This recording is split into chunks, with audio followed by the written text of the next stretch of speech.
Hello everyone, this is Manisha Vimal. Welcome to GK and GS preparation. इस video में हम child development में एक चैप्टर है समाज निर्माण में लैंगिक मुद्दे, उसी से रिलेटेड कुछ क्वेश्चंस डिस्कस करेंगे जो कि सीटेट के एग्ज़ाम में पूछे गए हैं और सीटेट के एग्ज़ाम में इससे 1 से 2 क्वेश्चन बनते ही हैं। तो आइए देखते हैं पहला क्वेश्चन। छात्र एवं छात्राओं के बीच लैंगिक प्रभावों को कम करने के लिए उपयुक्त उपाय है। ए. छात्राओं को छात्रों के समान अधिकार देना। छात्राओं को छात्रों के समान कार्य के समान अवसर उपलब्ध कराना। छात्राओं को छात्रों के समान शैक्षिक योग्यता की समानता उपलब्ध कराना। तो यहाँ पे तीनों चीज़ें बिल्कुल सही हैं, तो ये सभी जो है वो सही होगा। अगर जो लैंगिक रूढ़िबद्धता है या लैंगिक पक्षपात है तो उसे अगर हमें कम करना है तो हमें चाहे छात्र हो चाहे छात्रा हो सभी को समान अधिकार देना है, सभी को कार्य के लिए समान अवसर उपलब्ध कराना है और सभी को शैक्षिक योग्यता की समानता उपलब्ध करानी है। ऐसा नहीं है कि छात्रों के लिए अलग कार्य दिए जा रहे हैं और छात्राओं को अलग। तो यहाँ पे चौथा ऑप्शन सही होगा। प्रश्न नंबर 2, विज्ञान के प्रयोगों में सामान्यतः लड़के उपकरणों का नियंत्रण अपने हाथों में लेते हैं और लड़कियों से आंकड़ों को रिकॉर्ड करने अथवा बर्तनों को धोने के लिए कहा जाता है। यह प्रवृत्ति यह दर्शाती है कि लड़कियां नाजुक होने के कारण ऐसे काम करना पसंद करती हैं जिनमें ऊर्जा की खपत कम होती है। ऐसा कुछ नहीं है कि लड़कियां नाजुक होती हैं, लड़के स्ट्रांग होते हैं।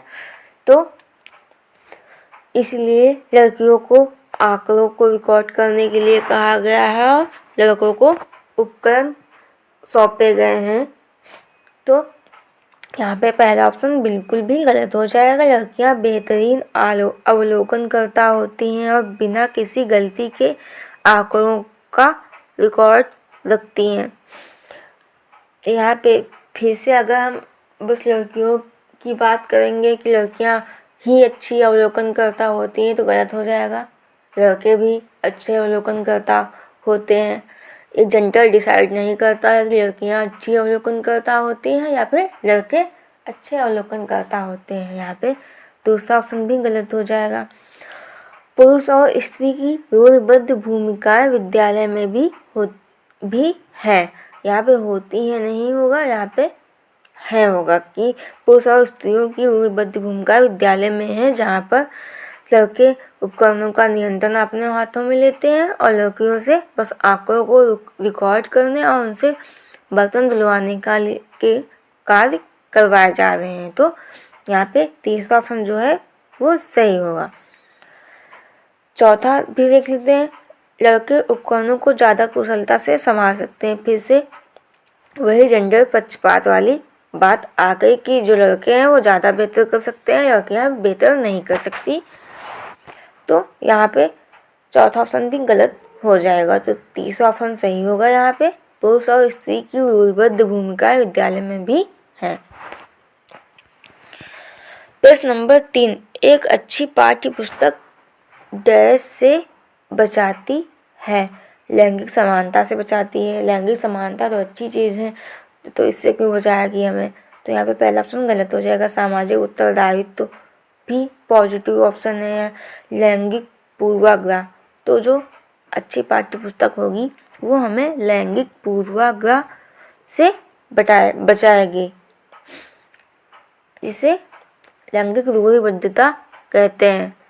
मतलब लड़के ये करेंगे, लड़कियां ये करेंगी, लड़कियां घर के काम करेंगी, लड़के क्रिकेट खेलेंगे, लड़कियां बैडमिंटन खेलेंगी। तो ये सब पूर्वाग्रह को दर्शाती हैं, लैंगिक पूर्वाग्रह को। तो यहाँ पे तीसरा ऑप्शन जो होगा वो सही होगा। चौथा ऑप्शन लैंगिक संवेदनशीलता भी पॉजिटिव ऑप्शन है, तो यहाँ पे चौथा ऑप्शन गलत हो जाएगा। प्रश्न नंबर 4, पुरुष स्त्रियों की अपेक्षा ज़्यादा बुद्धिमान होते हैं। यह कथन सही हो सकता है। लैंगिक पूर्वाग्रह को प्रदर्शित करता है।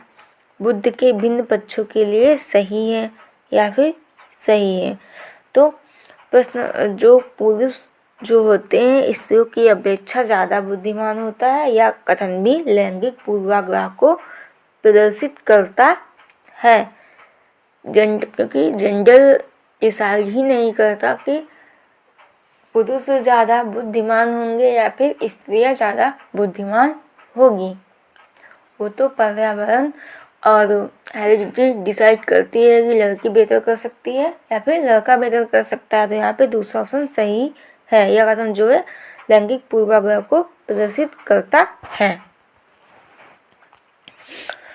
प्रश्न नंबर 5, स्त्रियों का हस्तलेख पुरुष की अपेक्षा अधिक अच्छा रहता है, जबकि पुरुष गणित एवं तर्क योग्यता में अधिक योग्य हैं। यह कथन भी लैंगिक पूर्वाग्रह को दर्शाता है। तो यहाँ पे ये पूर्णता सत्य है, प्रगतिशील चिंतन को दर्शाता है, बौद्धिक योग्यता के संदर्भ को में सत्य। तीनों ऑप्शन गलत हो जाएंगे।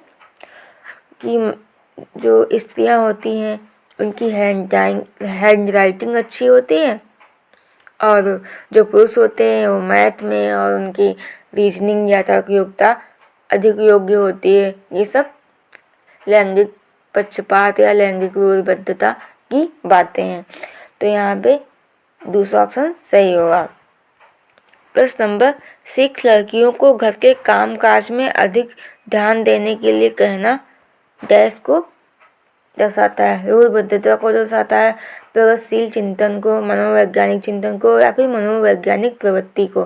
तो यह बात भी रूढ़िबद्धता को दर्शाता है कि बस लड़कियां घर के काम करते ही आई हैं तो बस वही करेंगी और कुछ नहीं कर सकती। तो यहाँ पे पहला ऑप्शन सही होगा। रूढ़िबद्धता वह होती है जैसे कि कोई कार्य बहुत पहले से चला आ रहा है उसको लोग वैसे ही मानते जाएं, जिसे स्टीरियोटाइप बोलते हैं। और जो पक्षपात होता है, जेंडर पक्षपात, जब हम किसी एक जेंडर के प्रति झुकते हैं या फिर एक जेंडर को ज़्यादा बढ़ावा देते हैं तो वो जेंडर पक्षपात कहलाता है। छात्राओं से लैंगिक भेदभाव का प्रतिकूल प्रभाव निम्नलिखित में से किस पर पड़ता है? मतलब अगर हम लैंगिक भेदभाव कर रहे हैं तो उसका उल्टा प्रभाव किस पर पड़ेगा? उनके सामाजिक उत्थान पर बिल्कुल पड़ेगा, उनके सामाजिक दृष्टिकोण पर बहुत पड़ेगा, उनके शैक्षणिक विकास पर भी पड़ेगा अगर हम लैंगिक भेदभाव कर रहे हैं तो यहाँ पे तीनों ऑप्शन सही हैं। तो यहाँ पे चौथा ऑप्शन सही होगा। प्रश्न नंबर 8, आप एक शिक्षक होने के नाते अपनी कक्षा की छात्राओं का शिक्षण कैसे करेंगे? कक्षा के छात्रों से अलग कर उन्हें घर के काम धंधों की जानकारी देना। फिर से यहाँ पे जेंडर रूढ़िबद्धता की बात आ गई। तो यहाँ पे हमें अब क्या बस लड़कियों को घर के काम धंधों की जानकारी देंगे? वो तो लड़के भी कर सकते हैं। तो यहाँ पे पहला ऑप्शन गलत हो जाएगा और हमें स्कूल में बच्चों को सिखाना है, पढ़ाई करवानी है उनसे, ना कि बस उनको काम धंधों की घर के जानकारी देनी है। छात्रों को सिलाई बुनाई के कामों में अधिक रुचि लेने की सलाह देना। हम ऐसे किसी बच्चे को फोर्स नहीं करेंगे कि सिलाई बुनाई में छात्र अधिक रुचि ले। जिस कार्य में वो इंटरेस्टेड होंगे हम उन्हें उस कार्य में आगे बढ़ाएंगे, चाहे वो छात्र हो चाहे छात्रा हो। तो यहाँ पे दूसरा ऑप्शन भी गलत हो जाएगा। सभी छात्र व छात्राओं की समान रूप से शिक्षण व्यवस्था करना। हमें एक सभ्य अच्छे शिक्षक होने के नाते क्या करना है?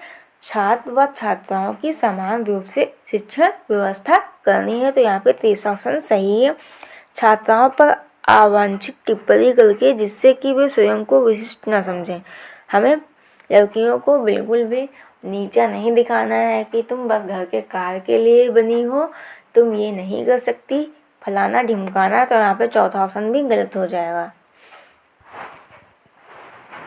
प्रश्न नंबर 9, एक अध्यापक को अपनी कक्षा में के बाद यहाँ पे डैश होगा, डैश को नकारना चाहिए। छात्र छात्राओं के पठन संबंधी विकारों को नकारना चाहिए। छात्र छात्राओं के मध्य लैंगिक भेदभाव को नकारना चाहिए। छात्र छात्राओं के व्यवहार संबंधी विकारों को नकारना चाहिए। छात्र छात्राओं के झगड़ों से संबंधित मुद्दों को नकारना चाहिए। तो हमें एक अध्यापक होगा वो छात्र छात्राओं के मध्य लैंगिक भेदभाव को नकारेगा। यहाँ पे दूसरा ऑप्शन सही होगा।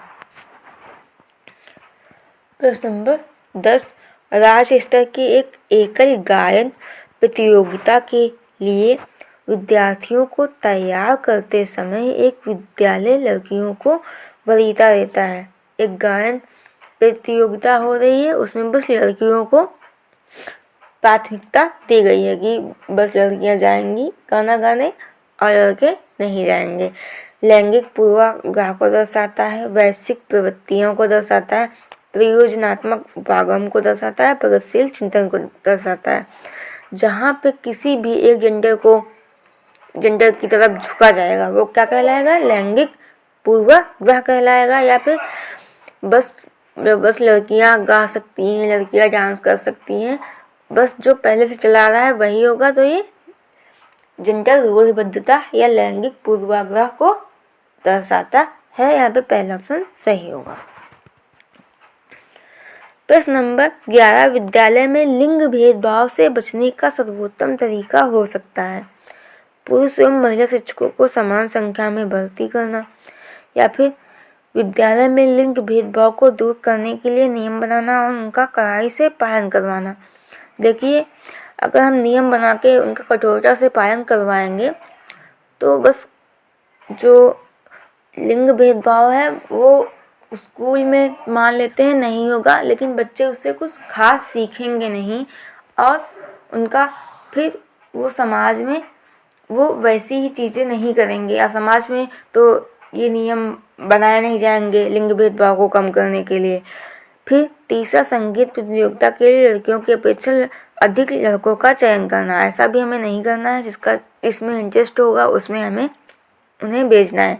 शिक्षकों द्वारा उनके लिंग पक्षपातपूर्ण व्यवहारों का अधिसंज्ञान करेंगे। तो हम क्या करेंगे?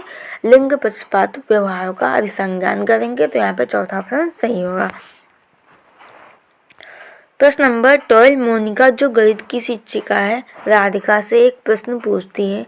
राधिका से कोई उत्तर न मिलने पर वह तुरंत मोहन से दूसरा प्रश्न पूछती है। जब उसे महसूस होता है कि मोहन उत्तर बताने में संघर्ष कर रहा है तो वह अपने प्रश्न के शब्दों को बदलती है। मोनिका की यह प्रवृत्ति यह प्रदर्शित करती है कि वह तो जो एक मोनिका है वो एक टीचर है, वो राधिका से पहले एक प्रश्न पूछती हैं, राधिका नहीं बता पाती हैं तो क्या करती हैं? वो तुरंत मोहन से पूछती हैं। और जब मोहन को कठिनाई महसूस होती है तो मोहन के लिए वो प्रश्नों के शब्द बदल देती हैं, जबकि राधिका के लिए वो ऐसा कुछ नहीं करती हैं। तो यह बात जो है क्या दर्शा रही है, यह हमें बताना है। अपने सवाल के प्रति थोड़ा घबरा गई हैं, ऐसा कुछ नहीं है। मोहन का पक्ष लेकर लिंग भूमिकाओं में रूढ़िबद्धता को बढ़ावा दे रही हैं। यहाँ पे दूसरा ऑप्शन सही होगा।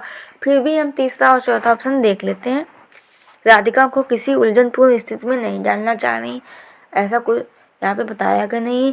इस तथ्य से पूर्णतः परिचित है कि राधिका सवालों के जवाब देने के योग्य नहीं है, ऐसा कुछ नहीं है। एक क्वेश्चन डिसाइड नहीं कर सकता है कि राधिका कोई भी सवाल का जवाब नहीं दे सकती।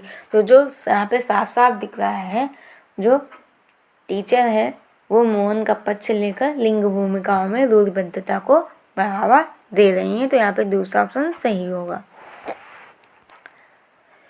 प्रश्न नंबर 13, कक्षा में जेंडर रूढ़िबद्धता से बचने के लिए एक शिक्षक को लड़कों को जोखिम उठाने और निर्भीक बनने के लिए प्रोत्साहित करना, लड़के लड़कियों को एक साथ अपारंपरिक भूमिकाओं में रखना। तो हम क्या करेंगे?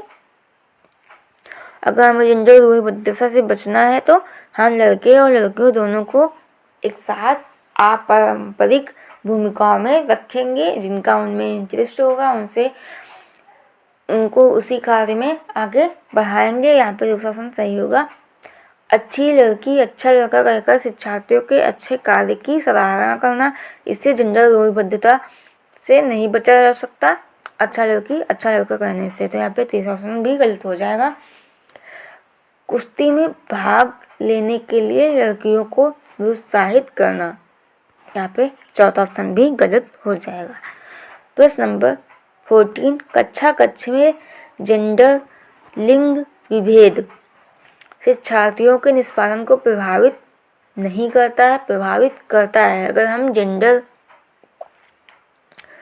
पक्षपात या जेंडर रूढ़िबद्धता क्लास में करते हैं तो शिक्षार्थियों के हतोन्मुख प्रयासों अथवा निष्पादन का कारण बन सकता है। हाँ, जरूर बन सकता है। पुरुष शिक्षार्थियों के वृद्धि उन्मुख प्रयासों अथवा निष्पादन का कारण बन सकता है। महिला शिक्षकों की अपेक्षा पुरुष शिक्षकों के द्वारा अधिक किया जाता है, ऐसा कुछ नहीं है। हो सकता है महिला शिक्षिका भी ये सब करती हों, जेंडर पक्षपात वगैरह। तो यहाँ पे दूसरा ऑप्शन सही होगा। प्रश्न नंबर 15, छात्राएं गणित के सवाल अच्छे से सीखती हैं, लेकिन उन्हें तब कठिनाई आती है जब उनसे उनके तर्क के बारे में पूछा जाता है। गलत हो जाएगा। अपनी आयु के लड़कों की तरह गणित में अच्छी हैं, कह नहीं सकते। अपनी आयु के लड़कों की तुलना में स्थानिक अवधारणाओं में कम कुशलतापूर्ण निष्पादन करती हैं, ये भी हम कह नहीं सकते। भाषिक और संगीत संबंधी अधिक क्षमताएं रखती हैं। तो यहाँ पे चौथा ऑप्शन भी मुझे सही नहीं लग रहा है। तो यहाँ पे देख के बताते हैं। जो छात्राएं होती हैं वो अपनी आयु के लड़कों की तरह गणित में अच्छी होती हैं। यहाँ पे दूसरा ऑप्शन जो है वो सही माना गया है। जो लड़कियां होंगी वो अपनी आयु के लड़कों की तरह गणित में अच्छी होंगी। तो यहाँ पे दूसरा ऑप्शन सही है। प्रश्न नंबर 16, लड़कों और लड़कियों के विषय में कुछ कथन नीचे दिए गए हैं, आपके अनुसार इनमें से कौन सा सही है। लड़कों को घर के बाहर के कार्यों में सहायता करनी चाहिए। लड़कों को घर के कार्यों में सहायता करनी चाहिए। सभी लड़कों को विज्ञान तथा लड़कियों को विज्ञान पढ़ाया जाना चाहिए। फिर भी जेंडर रूढ़िबद्धता की बात की जा रही है यहाँ पे। या फिर लड़कियों को घर के कार्यों में सहायता करनी चाहिए। तो हमें कौन सा सही है हमें ये बताना है। तो लड़कों को घर के कार्यों में सहायता करनी चाहिए इन तीनों ऑप्शंस के अपेक्षा थोड़ा ठीक लग रहा है। तो यहाँ पे हम दूसरे ऑप्शन के साथ जाएंगे। लेकिन अगर दूसरा ऑप्शन सही हो सकता है तो पहला भी सही होता है। लेकिन लड़कों को घर के बाहर के कार्यों में सहायता करनी चाहिए। तो लड़के तो बाहर के कार्यों में सहायता करते ही हैं एक हिसाब से देखा जाए, लेकिन लड़के जो हैं वो घर के कार्यों में सहायता नहीं करते हैं। तो यहाँ पे हम दूसरा ऑप्शन सही मानेंगे, क्योंकि हमें जेंडर रूढ़िबद्धता को कम करना है एज अ टीचर। प्रश्न नंबर 17, जब एक शिक्षक यह समझता है कि स्वाभाविक रूप से लड़के गणित में लड़कियों से अच्छे हैं, यह दर्शाता है कि अध्यापक जो है वो लिंग या जेंडर पक्षपाती है। अगर हम किसी भी जेंडर को बढ़ावा देंगे, जैसे कहेंगे लड़कियाँ गणित में नहीं अच्छी होती हैं, लड़कियाँ आर्ट्स में अच्छी होती हैं, लड़के मैथ्स में अच्छे होते हैं, लड़के पायलट बनते हैं और लड़कियाँ बैडमिंटन खेलती हैं। किसी खेल या किसी कलर को भी एक जेंडर से नहीं जोड़ना चाहिए। लड़कियों को पिंक पसंद होता है, लड़कों को ब्लैक पसंद होता है, ये सब हमें नहीं करना है। हमें जिसको जिस चीज़ में इंटरेस्ट है उनको वही कार्य देना है। तो यहाँ पे जो एक शिक्षक है अगर वह समझ रहा है कि लड़कियाँ गणित में नहीं अच्छी होती हैं, लड़के गणित में अच्छे होते हैं, तो वो क्या है, वो लिंग या जेंडर पक्षपाती है। प्रश्न नंबर 18, एक से शिक्षिका कक्षा में लड़कों से शिक्षक यह कहता है कि लड़के बनो और लड़कियां जैसा व्यवहार मत करो, यह टिप्पणी है। तो यहाँ पे अगर कोई शिक्षक है वह क्या कहता है कि तुम लड़के बनो, लड़कियों जैसे व्यवहार मत करो। मतलब जैसे कोई लड़का रो रहा है तो उससे बोलेंगे क्या लड़कियों जैसे रो रहे हो, क्या लड़के नहीं रो सकते। तो यहाँ पे जो टीचर है वो भी जेंडर लड़के लड़कियों में भेदभाव की रूढ़िबद्ध धारणा प्रकट करती है। तो यहाँ पे तीसरा ऑप्शन जो है वो सही होगा। जाति ये भेदभाव का परिचायक है। यहाँ पे जातिवाद की बात ही नहीं की गई है। लड़के लड़कियों के साथ व्यवहार का एक अच्छा उदाहरण कैसे हो गया, लड़के से बोल रहे हो लड़कियों जैसे मत बनो, गलत हो गया। क्या लड़कियां बनना खराब बात है? लड़कियों पर लड़कों की जीव वैज्ञानिक महत्ता को उजागर करती है, ये भी गलत है। प्रश्न नंबर 19 सेक्स लिंग। प्रश्न नंबर 19 लिंग है या फिर यहाँ पे सेक्स। तो अगर एग्जाम में हम इंग्लिश की तरफ जाकर, अगर आप हिंदी में पेपर सॉल्व कर रहे हैं सीटेट में, तो आप इंग्लिश की तरफ जाकर ये देख लें, अगर ये वाला क्वेश्चन पूछा गया है लिंग है तो वहाँ पे इंग्लिश में सेक्स लिखा हुआ है या फिर जेंडर लिखा हुआ है। तो अगर सेक्स लिखा होगा तो हो जाएगा वो जैविक सत्ता या फिर जैविक संरचना। तो हम यहाँ पे चौथा ऑप्शन सही मानेंगे। और अगर यहाँ पे जेंडर लिखा होता है इंग्लिश में तो ये हो जाता सामाजिक संरचना।